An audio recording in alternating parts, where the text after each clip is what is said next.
Hello दोस्तों, मेरा नाम जूली है। उम्र अभी 20 पार की हूँ, बस थोड़ा सा। गांव की हूँ पर शहर में पढ़ने आई हूँ।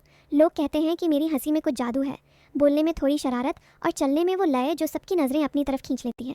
मैं जानती हूँ कि लड़के मेरे पीछे क्यों पड़ते हैं, पर मैं भी कम नहीं हूँ। मुझे अच्छे से पता है कि कब मुस्कुराना है, कब नज़रें झुका लेनी है और कब थोड़ा सा तड़का लगाकर बात को और मज़ेदार बना देना है। तो सुनो, ये कहानी मेरी और रोहन की है। रोहन मेरा पड़ोसी है, मतलब कॉलेज हॉस्टल में हमारा कमरा आमने सामने है। वो इंजीनियरिंग करता है, लंबा तंदुरुस्त, बातें कम करता है, पर जब करता है तो दिल में उतर जाती हैं। गांव का ही है, पर शहर में रहते रहते थोड़ा स्मार्ट हो गया है। उसकी आंखें, अरे छोड़ो, ज़्यादा बताऊंगी तो तुम लोग गलत समझोगे। सब शुरू हुआ था उस दिन जब हॉस्टल में नया वाईफाई लगा था। सब लड़के लड़कियां अपने फ़ोन लेकर लॉबी में बैठे थे, पासवर्ड पूछ रहे थे। मैं भी नीचे आई थी, लाल कुर्ती पहने, बाल खुले छोड़े थे। रोहन वहाँ वार्डन अंकल से बात कर रहा था। मैं पास गई और बोली, भैया पासवर्ड क्या है?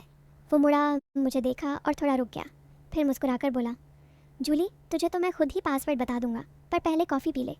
मैं हंस दी। सब ने देखा। लड़कियां जलने लगीं, लड़के जल भुन गए। मैं बोली, कॉफ़ी? इतनी रात को? नींद नहीं आएगी फिर? वो बोला, नींद तो वैसे भी नहीं आती जब पास में कोई इतना अच्छा कनेक्शन हो। अरे तुम समझ गए ना क्या कहा उसने? मैंने भी तुरंत पलट कर कहा, कनेक्शन अच्छा है तो स्पीड भी तेज़ होनी चाहिए ना, वरना बफरिंग में मज़ा ख़राब हो जाता है। वो हंसा, मैं हंसी।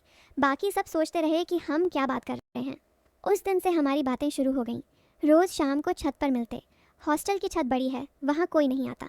हम दोनों बैठकर गांव की बातें करते। वो बताता कि उसके गांव में अभी भी बिजली कम आती है, लोग लालटेन जलाते हैं। मैं हंसकर कहती, अच्छा तो तुम लालटेन की रोशनी में पढ़ाई करते होगे, कितना रोमांटिक लगता होगा। वो कहता, रोमांटिक? अरे मच्छर काटते हैं इतने कि रोमांस का सत्यानाश हो जाता है। फिर मैं थोड़ा पास सरक कर बैठती और कहती, यहाँ तो मच्छर नहीं है, सिर्फ अच्छी अच्छी हवाएं हैं और थोड़ी सी गर्मी भी।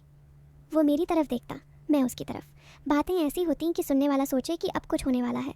मैं जानबूझकर कभी अपने दुपट्टे को ठीक करती, कभी बालों को पीछे करती, कभी उससे पूछती, रोहन मेरी ये ईयररिंग्स कैसी लग रही हैं, पास से देखो ना।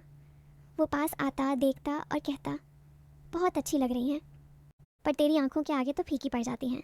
मैं शर्माकर नज़रें नीचे कर लेती, पर अंदर से हंसती, क्योंकि मुझे पता था कि वो भी मज़ा ले रहा है इस खेल में। धीरे धीरे हमारी बातें गहरी होने लगीं। एक शाम हम छत पर थे, दूर शहर की लाइट्स दिख रही थीं। मैं बोली, रोहन तुझे कभी लगता है कि हम यहाँ फंस गए हैं? गांव छोड़कर शहर आए पर शहर ने हमें पकड़ लिया। वो चुप रहा थोड़ी देर, फिर बोला, मुझे तो लगता है कि मैं यहाँ तभी आया ताकि तुझसे मिल सकूँ। मैं चौंक गई। ये बात उसने पहली बार इतनी सीधी कही थी। मैंने हल्के से कहा, अच्छा तो अब क्या करोगे मिलकर? वो बोला, तेरे साथ वक़्त बिताऊंगा, जितना मिल सके। उसके बाद हम और करीब आ गए। अब हम साथ में कैंटीन जाते, साथ में लाइब्रेरी बैठते। लड़के पीछे पीछे कमेंट मारते, यार रोहन ने तो माल पटका लिया। मैं सुन लेती पर अनसुना कर देती। रोहन कभी गुस्सा हो जाता, पर मैं उसे रोक लेती। मैं जानती थी कि ये सब चलता रहता है, पर अंदर से मुझे अच्छा लगता था कि वो मेरे लिए किसी से लड़ सकता है। एक दिन हॉस्टल में त्योहार का मेला लगा था। सब लड़के लड़कियां नाच रहे थे, गाने बजा रहे थे। मैंने लहंगा पहना था, घूमता हुआ। रोहन मुझे दूर से देखता रहा। जब मैं नाचते नाचते उसके पास आई तो उसने हाथ पकड़ लिया और बोला, जूली एक डांस तो मेरे साथ कर। हम नाचे, सब तालियां बजा रहे थे। मैं उसके इतने करीब थी कि उसकी सांसें मेरे गाल पर लग रही थीं। मेरा दिल तेज़ धड़क रहा था। मैंने उसके कान में फुसफुसाकर कहा, रोहन अगर इतना करीब रहोगे तो लोग क्या सोचेंगे?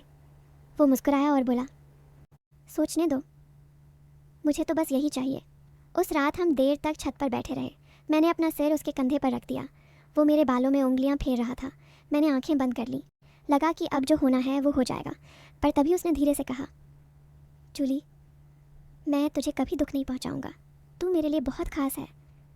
मैंने आंखें खोलीं और उसे देखा। उसकी आंखों में सिर्फ दर्द था, कोई नहीं। मैं समझ गई कि वो अलग है। फिर समय बीतता गया, हमारी दोस्ती और गहरी होती गई। हम एक दूसरे के सपनों की बातें करने लगे।